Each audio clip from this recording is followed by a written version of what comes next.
श्रद्धालुओं का क्या कुछ कहना है, एक बार जल्दी से वो सुन लेते हैं।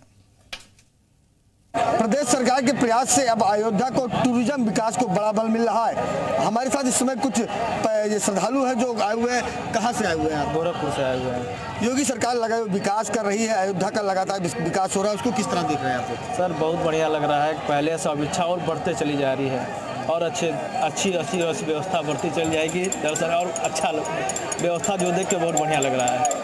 अयोध्या में अभी आप लोग दर्शन करने के लिए आए हैं, हनुमानगढ़ी पहुंचे हैं, कैसा लग रहा है? हमें बहुत अच्छा लग रहा है क्योंकि हम पहली बार आए हैं यहाँ। क्योंकि इससे पहले बहुत छोटे थे तो आए थे तो हमें कुछ याद नहीं है। अब शादी के बाद पहली बार आए हैं तो हमें बहुत खुशी हो रही है कि हम दर्शन करने आए हैं। तो यहाँ पे जो कार्य हो रहा है उसको किस तरह देख रहे हैं आप लोग? बहुत अच्छा लग रहा है। वैसे भी न्यूज़ में सुनने को तो मिलता ही है, देखते ही हैं सब कुछ, तो अच्छा ही लगता है। जल्दी हो जाए तो अच्छा ही रहेगा कि आदमी और अच्छे से दर्शन कर पाएगा। तो कहीं ना कहीं योगी आदित्यनाथ की सरकार अयोध्या को एक बड़े पैमाने। अगर आप अपने बच्चों को पैसे का पाठ नहीं सिखाएंगे तो पैसा कमाने के बाद में हो सकता है वो आपको ही बेच दें। सावधान, फ्रीडम ऐप को डाउनलोड करें, बच्चों को पैसे का पाठ कैसे पढ़ाना है सीखिए। पर तैयार कर रहा है और इस अयोध्या के विकास से यहाँ के टूरिज्म को भी बड़ा मिल रहा है। अयोध्या से सत्यप्रकाश, जी मीडिया के लिए।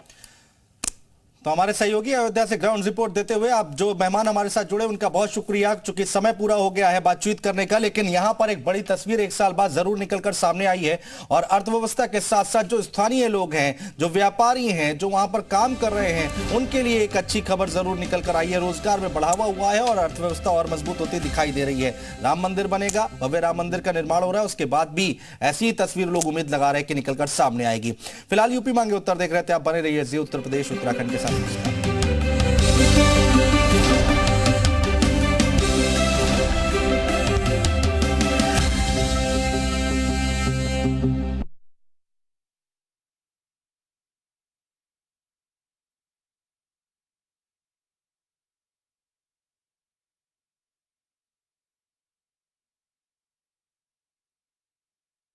हरि नारायणाचार्य जी जुड़ रहे हैं, कथावाचक है। स्वागत है स्वामी जी आपका। प्रोफेसर राम नारायण महामंत्री हैं काशी विद्वत परिषद के, आपका भी स्वागत है। हमारे साथ भूपेंद्र तिवारी जी अर्थशास्त्री जी हैं, वो हमारे साथ जुड़ रहे हैं। भूपेंद्र तिवारी जी स्वागत है। तिवारी जी, सबसे पहले चर्चा की शुरुआत आपसे। देखिए, एक साल में बहुत कुछ बदला है और यहां पर यह कहा जा रहा है कि 100 करोड़ का आंकड़ा पार किया है, तो यह अपने आप में एक रिकॉर्ड है। इसको कैसे देखा जाए?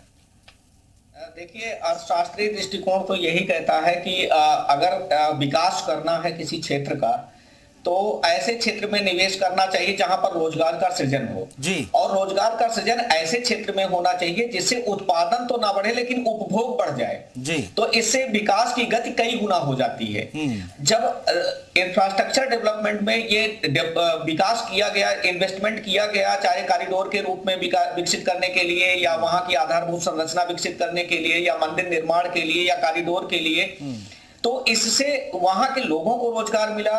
जो पत्थर कटाई में लगे थे, छोटे छोटे मजदूर लगे थे, जो श्रमिक लगे थे, उनकी आय बढ़ी जी। और दूसरी तरफ जब ये जो चढ़ावा हो रहा है, जो पर्यटन विकसित हो रहा है, इसके पीछे कई लोग लगे हैं। होटल इंडस्ट्री लगा हुआ है, एविएशन सेक्टर लगा हुआ है, ट्रांसपोर्टेशन लगा है, रेलवे लगा है और वहां पर छोटे छोटे जो लोग हैं जो धंधे करते हैं, फूल माला बेचते हैं, वहां पर प्रसाद बेचते हैं, वहां पर लोगों को आवागमन की सुविधा पहुंचाते हैं या लोगों को चाय पानी नाश्ता का बेचते हैं, इन लोगों को रोजगार मिल रहा है। तो इसका बहुत ही मल्टीपल इफेक्ट पड़ रहा है।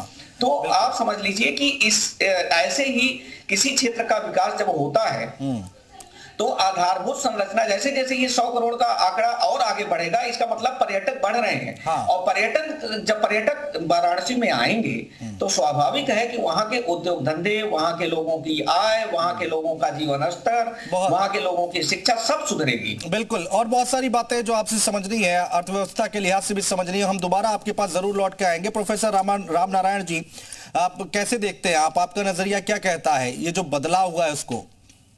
देखिए, काशी विश्वनाथ धाम का जो ये क्षेत्र है, इस क्षेत्र में अद्भुत बदलाव, इसकी भव्यता, इसकी दिव्यता का हम लोगों ने अपने आंखों से बदलते हुए देखा है। क्योंकि मैं वाराणसी हूँ और काशी विश्वनाथ धाम का जो पूर्व का चित्र था वो चित्र भी आंखों के सामने है, वर्तमान का चित्र भी आंखों के सामने है। तो इसको देख करके लगता है कि कभी कल्पना भी नहीं थी आज से 5 वर्ष पहले कि काशी विश्वनाथ धाम में इतना बड़ा विकास इस मंदिर का हो पाएगा। लेकिन धन्यवाद है इस देश के यशस्वी प्रधानमंत्री का, इस संकल्प से सिद्धि की ओर उन्होंने दिखा दिया, जनता के सामने एक विश्वास दिला दिया कि हमारी विरासतों के संरक्षण और संवर्धन में कोई कसर नहीं छोड़ी जाएगी। और उत्तर प्रदेश के यशस्वी मुख्यमंत्री ने जिस तरह से मॉनिटरिंग करके प्रतिपल प्रतिक्षण इसका ध्यान रख करके पूज्य महाराज जी योगी आदित्यनाथ जी ने जिस तरह से इस संरचना को मूर्त रूप देने में अपना पूरा श्रम लगाया, उसका आज सुखद परिणाम है कि पूरे देश के हिंदुस्तान नहीं विश्व की पूरे जो हिंदू धर्म पे आस्था रखने वाले लोग हैं वो सब बाबा के चरणों में आ रहे हैं। दर्शन करने के बाद उनके मन में एक ही बात आता है कि ये कैसे संभव हो पाया। इतनी पतली गलियां, इतना सकरा, इतनी सारी स्थितियां, इनको देखकर और शास्त्रीय संरक्षण, शास्त्र के अनुसार सभी विधियों का अनुपालन करते हुए इन मंदिरों का जो प्राचीन मंदिर घरों में थे उन मंदिरों को निकाल करके जनता के सामने रखा गया। और आज जिन मंदिरों का प्रोफेसर साहब, चूंकि आपने काशी को बहुत करीब से देखा है और बहुत साल से देखते आ रहे हैं, तो जो बदलाव हुए हैं, जो तस्वीर बदली है वो आपके सामने रही है। अच्छी बात यह है कि आप काशी से आते हैं और आप अच्छे से बता पाएंगे, बहुत सारी बातें आपसे भी समझनी है।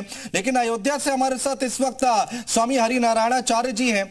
स्वामी जी, ये आपको लगता है क्या कि अब अयोध्या की भी तस्वीर कुछ ऐसे ही होने वाली है, जो काशी में, जो वाराणसी में जो हुआ है वही अब अयोध्या में होगा? जी हाँ, आप सही कह रहे हैं, होगा नहीं, हो रहा है जी। आदरणीय प्रधानमंत्री नरेंद्र दामोदर दास मोदी जी की अध्यक्षता में, आदरणीय यशस्वी श्री मुख्यमंत्री जी की अध्यक्षता में हमारे यहाँ बहुत परिवर्तन है। अभी आदरणीय प्रोफेसर साहब कह रहे थे और अन्य चर्चाएं हो रही थी कि विकास होगा, विकास तो होगा ही, लेकिन अध्यात्म का विकास हो रहा है। देखिए, कमाई का जरिया तो बहुत होता है, लेकिन तीर्थ क्षेत्रों में जो लोग पर्यटक आते हैं और पर्यटक के आने से जो एक दिव्यता होती है और वहाँ के जो लोग होते हैं, वहाँ के जो वासी होते हैं, उनको अध्यात्म से भी जुड़ते हैं। और गंगे तो दर्शनात् मुक्ति, जैसे माँ गंगा के दर्शन करने से ही मुक्ति हो जाती है। ऐसे क्षेत्र का, ऐसे तीर्थों का जब विकास होता है तो अध्यात्म प्रबल होता है, सनातन धर्म प्रबल होता है। जो लोग आते हैं उनका भी हृदय और मन पवित्र होता है। बिल्कुल। एपी तिवारी जी अर्थशास्त्री हैं, हमारे साथ जुड़ गए हैं। तिवारी जी, बहुत स्वागत है आपका। एपी तिवारी जी, आपका नजरिया क्या कहता है, आपका आकलन क्या कहता है? जो काशी में तस्वीर 1 साल बाद निकल कर आई और जो आंकड़े चौंकाने वाले निकल कर आए, उसको देखते हुए क्या कहेंगे सर?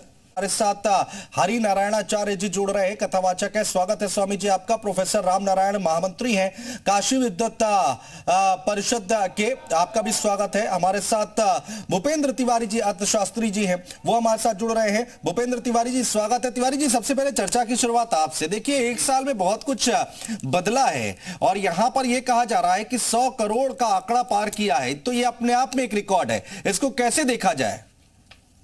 देखिए, अर्थशास्त्रीय दृष्टिकोण तो यही कहता है कि अगर विकास करना है किसी क्षेत्र का, तो ऐसे क्षेत्र में निवेश करना चाहिए जहां पर रोजगार का सृजन हो जी। और रोजगार का सृजन ऐसे क्षेत्र में होना चाहिए जिससे उत्पादन तो ना बढ़े लेकिन उपभोग बढ़ जाए जी। तो अगर आप अपने बच्चों को पैसे का पाठ नहीं सिखाएंगे तो पैसा कमाने के बाद में हो सकता है वो आपको ही बेच दें। सावधान, फ्रीडम ऐप को डाउनलोड करें, बच्चों को पैसे का पाठ कैसे पढ़ाना है सीखिए।